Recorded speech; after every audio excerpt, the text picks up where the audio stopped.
Welcome in this week's edition of the Second Watch with this man, Rod Babers. I'm sitting in for Bobby Burton. Bobby's traveling today. And before we get into the topics that we're going to discuss today, I want to take a special thanks to Brett Robin at the Austin Orthopedic Institute for sponsoring On Texas Football and the Second Watch with Rod Babers. Thanks very much to Brett Robin. Hey, we could get Brett Robin on the show and ask him what it was like to play at A&M. The first time we had him on, he said, I couldn't hear Chris Sims talk, and he was standing like 10 feet away from him, 5 feet away from him. So I think that's what we'll be talking about that all week. But Rod, what we're going to talk about now, we're going to go over the topics for your second watch this week and let you tell everybody about Brett Robin. But for the Texas fans out there to tune in weekly to listen to this man's great thoughts, we're going to talk about what run concepts lead the way for Texas. We're going to talk about, this is Rod loves this one. Sark's falling in love with the pony package. I swear it's not just me bringing up the pony package whenever I have. No, it's getting popular. It's getting popular, Rod. You made it popular. Okay, we'll talk about it. But I'm just saying, it's not just me. You cut the single, and everybody else is talking about the song. All right, and then the defense allowed the most explosive plays they've allowed all year. I'm very interested to hear Rod talk about maybe the eyes of the Texas defensive backs got a little drifty against Kentucky for the first time in a while. And the Texas defense matches season high in blitz rates. Those are going to be 4 topics we hit on. Before Rod hits on those, he's going to tell you about Brett Robin and Austin Orthopedic Institute. No doubt about it. And we are grateful to my former teammate, lifetime Longhorn Brett Robin, for being a sponsor of the Second Watch. Dr. Robin, a former Longhorn running back, knows what it takes to stay in the game, and he's here for athletes of all ages. I need to go see him myself, as a matter of fact, specializing in musculoskeletal health. And Dr. Robin treats joint pain and injuries with a conservative approach first, but also offers advanced surgical options, including arthroscopic procedures, fracture management, and total joint replacements. With convenient offices in Austin, Georgetown, and Killeen, Dr. Robin is accepting new patients every day, including right now. And if you're looking for a top-notch orthopedic specialist, give Dr. Robin a call today, 512-856-1000. That's 512-856-1000. And get back to your active lifestyle and doing what you love. And as a matter of fact, I was talking to wife the other day. I got them shoulder injuries are popping up on me, Jerry. I need to go see. It was almost serendipitous. He started sponsoring the show right around the time my shoulder started giving me issues. I was like, right when you read the email, you started feeling pain. Man, Brett's got special powers, man. It feels like that. No doubt. Hey, so Rod, this first topic is really interesting to me because I think Texas has done pretty well opening holes in the run game this year, a lot of the season, but I'm not sure they've had the returns that maybe the fan base expected. And I don't know if it's the Cedric Baxter injury all the way, or what is it, ball security issues? What is that? But what run concepts are leading the way for Texas on that second watch against Kentucky? Yeah, interesting. Texas in the last 2 years, and even probably since Sark has been on campus, the outside zone, the wide zone, the split wide zone, that has been pretty much their, basic bread and butter main run concept. And when you look at it, it was their most utilized run concept and their most successful run concepts over the last few years. But this season, they hadn't really been able to get their groove with that outside zone, with that wide zone. They've hit it a few times, actually, because Oklahoma, those big runs, that was that split wide zone. They hit it a few times. And Sark has even remarked over the last couple of weeks, they got to find a way to be more effective running the outside zone, the wide zone, because so many of their other plays and concepts are stacked off of that. Yep. And in this game, there's no doubt about it. They got their groove back when it came to the outside zone. I counted 7 rushing plays of 10-plus yards in this game, and I end up there were 4 of them with the split wide zone. You end up getting 2 of them were the GY that it counters plays, that counter play. And the guard tight end counter, right? Yes, it's the G. Yeah, exactly. The guard tight end. They call it the Y, and that's usually Gunnar Helm coming up inside. And then that was the wide zone, not with a split float to it, just a wide zone. So that was 6 out of the 7 explosive run plays that I was able to document. Were, I said, 4 of them split wide zone, 2 of them that GY counter, and then the wide zone was the other one. So you're talking about 5 of those 7 run plays were wide zone, split wide zone of some kind. That to me is them really kind of finding their way and getting that explosivity back when it comes to that run concept. And you can tell when that run concept is working, everything else in the run game feeds off of it. And I think that's why you saw them able to lean on the run game. I mean, we haven't seen Sark trust the run game to that extent since Baylor a couple of years ago, where they also had a fumble return for a touchdown, interception return for a touchdown, however it was described. And then Sark, I believe, ran it over 20 times in a row to end that game with Bijan and Rojo. But this is a little different because there is no Bijan and Rojo. So there's a lot of reasons that Sark could be insecure about this running game. But I think it's important when you think about it. Texas is one of only 8 teams, I believe, in college football that have had all 5 of their offensive linemen start every game so far this season. That's important for continuity. And it's very possible that with all the variety Texas had in the running game, they've had a lot of it so far this season. I think probably more variety in the running game than they've had since Sark has been there out of necessity, because every game he seems to be troubleshooting, trying to find out what's going to work. Against Arkansas, it was that buck sweep that worked really well versus Arkansas. But in this game, it's possible that now all of that troubleshooting is going to benefit Texas, because maybe now they've been able to find different avenues that can work for them in the running game. But it was certainly the wide zone, the split wide zone in this game that really, really led the way.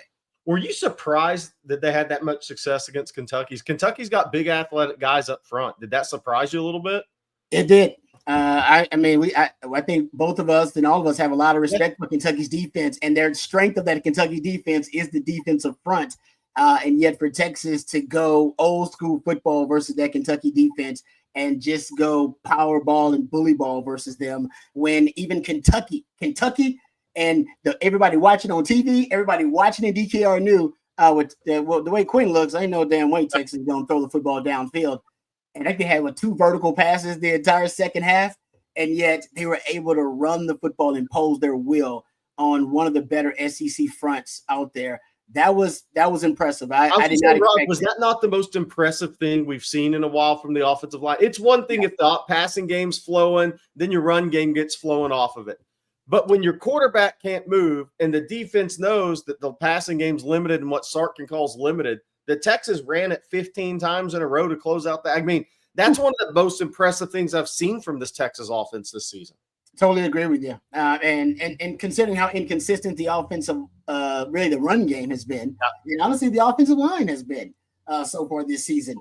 We were waiting on the offensive line to have that game where they have truly a push and they really can be dominant and impose their will. This was the game. This is the most impressive run blocking game we've seen from the line. I'm with you. I'm going to say in years. It probably would go back to that Baylor game where you just dominate an opponent, but that's Baylor's front. That ain't an SEC front. Yeah. All right. So the second topic is Sark's falling in love with the pony package. I give Rod Babers ultimate credit on this. He's been singing about the pony package since Destiny's Child popped up in Houston years ago. So Rod's been on this for 2 decades now on the pony package. Rod, Sark's falling in love with the pony package means you're falling in love with Steve Sarkisian, baby. That is good. Well done, brother. Well done. Trust me, that was fantastic. But no, okay. So I've been tracking it, and you guys know it's one of the conceptual trends and tracks that and one of those personal groupings that I'm really fond of. And I've been saying it for years. It is the most, based on my research. I'll spare you the numbers because you guys have heard me spew them out before. The most explosive, most efficient, and the most effective personnel grouping that Texas has. Personnel grouping is, how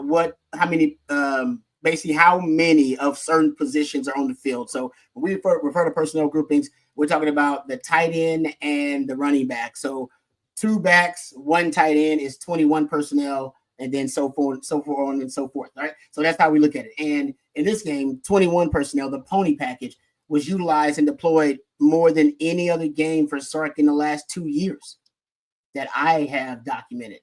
So you got to go, maybe in 2021, we saw a game where Sark deployed the pony package more. I don't remember that or recall it. I got to go check those notes. Those notes are somewhere else. But in the notes from the last 2 years, 2022 and 2023, I went back and checked it. And that includes this season as well. So we got 3 years of sample size. That is the most he's used the pony package that I have documented. Do you think some of that's due to running back injuries this year, or do you think it's just matchups and he sees going into a game? Is it hard to say? It's hard to say without having a conversation with Sark, isn't it? It is, because he has all the trends right now and everything that's happened with the running back room so far in the running game this season would lead you to believe that Sark would lean away from and start to, move away from the pony package. You've had a ton of injuries there, so you don't have the diversity in the pony package you used to. Just because of the injuries there, you don't want to put two running backs on the field in harm's way when you need to shoulder that burden and balance that workload with two different backs. So everything was, to me, pointing to him using it less, unless he is seeing the same numbers that I've been seeing for years and saying, I have to utilize it because it's just that effective. In that game, you had 14, I counted 14 plays in the pony package. One of the fumbles was also in the pony package, unfortunately. And that's another thing, too. Your running backs are fumbling. Ball security is an issue, and you're still using the pony package. Right. Yeah. Like that also, and by the way, he did stop using it when the ball security issues came into play late in the game. He just said, to hell with the pony package. Yeah. So he got a little bit frustrated with it, which I understand. But you were averaging almost 7 yards per play the entire game out of the pony package. And you got some big plays, right? You got a 20-yarder, 17-yarder, or two 17-yarders, a 15-yarder. What I like about it is a chunk yardage play. So you're over 60% completion percentage. And then for the season, it tracks for the season. It is still one of your most successful, one of your most explosive, and one of your most efficient personnel groupings. But to see Sark use it that much in a game, I'm thinking maybe it was matchup specific because we haven't seen it that much. He usually sprinkles it in. But for him to use it, I think he had to actually use it 10 plays in the first half. So it was a big part of the opening game plan. I was going to say, Rod, the running backs weren't as much of an extension of the passing game against Kentucky as previous games. Did I miss that, or am I correct? No, I know what? You're right. And you know what, Gerry? It's a great point. I think the running game was working because that's usually an extension. Like the extension of the running game is the screen game, right? So you only threw 7 screens or something like that the entire game, because your run game was working so well. So you didn't need as many screens. You didn't need the quick game. You didn't need the extensions of the running game and the long handoffs as much, because your running game actually was reaping benefits. So I think that's a great point you bring up. I recognize that too. I was like, a lot less of the quick game and the short game. Obviously, at the end of the game, Quinn couldn't even throw the football. So that's another discussion. But I think even when the offense was clicking, the running game was working so well, they didn't really have to utilize a lot of those extensions of it. Okay, so topic 3, Rod, and it's the only downside. I got to stay on the Destiny's Child thing now. It's the only downside of Destiny's Child. If you ever looked at the Texas DBs against Kentucky, you'd have thought Beyonce was playing quarterback because they kept peeking in the backfield, Rod. The Texas DBs kept peeking in the backfield. They wanted to see more Beyonce in the backfield there at quarterback. So, all right, Rod, this is one this is a topic you really hadn't had to hit on this year. No. Is Texas DBs get caught peeking in the backfield, maybe lost some eye discipline for the first time this season against Kentucky? What'd you see there? Yeah, it was a couple of things, right? The scramble drill, that young quarterback able to get outside. Even Vandergrift, right? Early on in the game, got outside the pocket and found that 40-plus yarder down the sideline. I think that was on the first touchdown drive for them. And that's something actually we've seen in like the last couple of weeks. I went back and looked at it. Remember, Arkansas completed one like that, and so did Florida. Yeah, and it's almost it's a deep crosser. Now, you usually don't get enough time to complete that against Texas. Right. But if you get the time, we've seen a couple of those deep drags, across the field actually materialize and get open. And against Texas, usually it's a cover 3 they're in or quarters.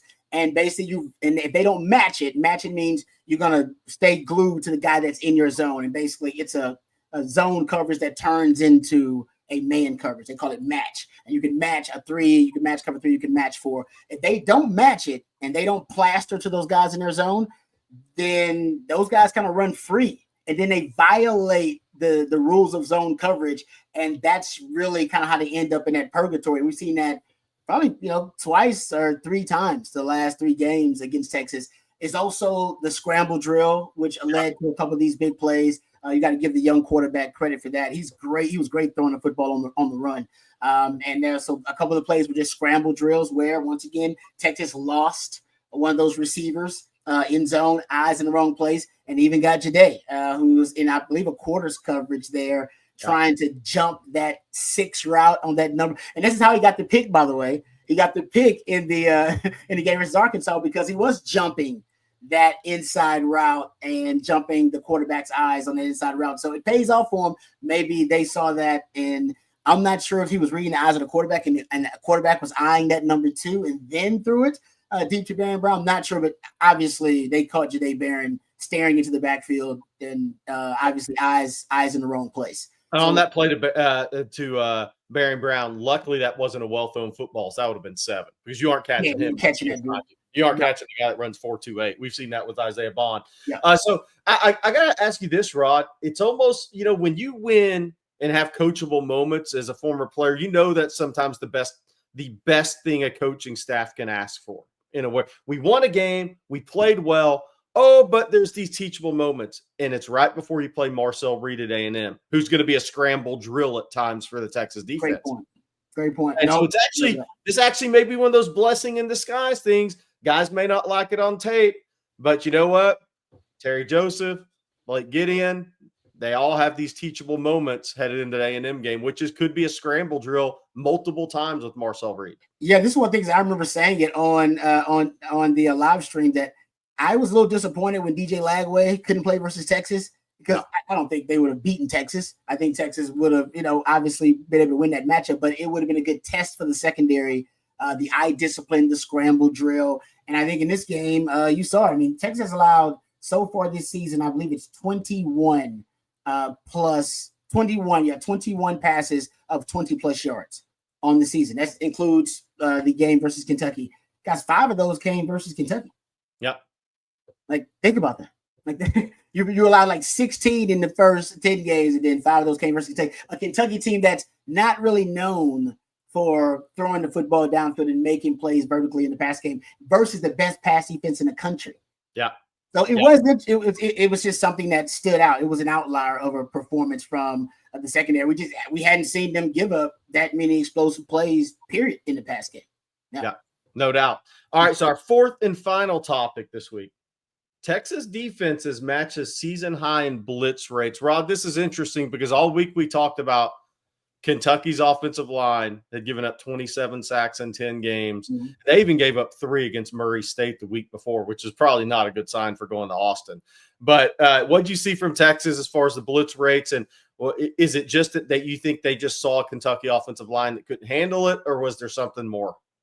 I think you're right. I think it was probably they saw the offensive line couldn't handle it. Maybe when the young quarterback came in as well, it was obvious passing situations for them. And I think that they even got into the NASCAR package late when they were in their kind of 2-minute drill.